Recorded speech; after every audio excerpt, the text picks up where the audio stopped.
Akiruta maumirira ma mathabu ma kigina gia kambuni iyo mwaka muthiru, murugamiriri munene wa kambuni ya Kenya Airways Nguze augite hathara iyo iraumanire na marihi ma njoherera cia ngombo iria kambuni iyo yoete hamwe na gucenjia gwa thoko ya kigina thi ngima kuria dola ihaicite muno ikiringithanio na shiringi ya Kenya.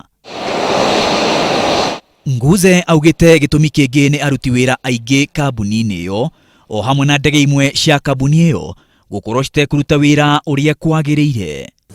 But that has been negated by 2 or 3 big things. Number one, exchange rate movement. If I look at just differences, exchange rate movement of 9 billion and increase in borrowing costs of another 3 billion. So you have a benefit and then you have a cost. You have costs which are below the line that have actually pulled us down, and that's why we end up at the same level of loss. Hathara ya Kenya Airways mwaka muthiru wa 2015 irari shiringi birioni 26.2. Naguo mwaka wa 2014 kambuni ya Kenya Airways yandikithirie hathara ya shiringi birioni 25.7. O ni kuonania hathara iyo irongererekire na shiringi nuthu birioni, uria ni undu umwe na shiringi milioni 500.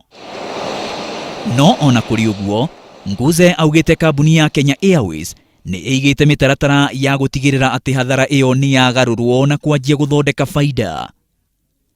Augite Kenya Airways ni ikunyihia thafari ciayo iria citakoretwo cikirehe faida, yendie ndege imwe cia kambuni iyo hamwe na kunyihia aruti a wira. So we've taken out 5 aircraft, subleased, we've sold 2 aircraft, but in this year, financial year 16-17, we will still fly. In fact, we are today flying roughly the same network we flew last year, less by only 2%. Nguze nige augite ngombo ya shiringi birioni 20 iria Kenya Airways iramukirire kuma gwi thirikari ni iguteithia kambuni iyo na kumicokia mutaratara-ini wa faida.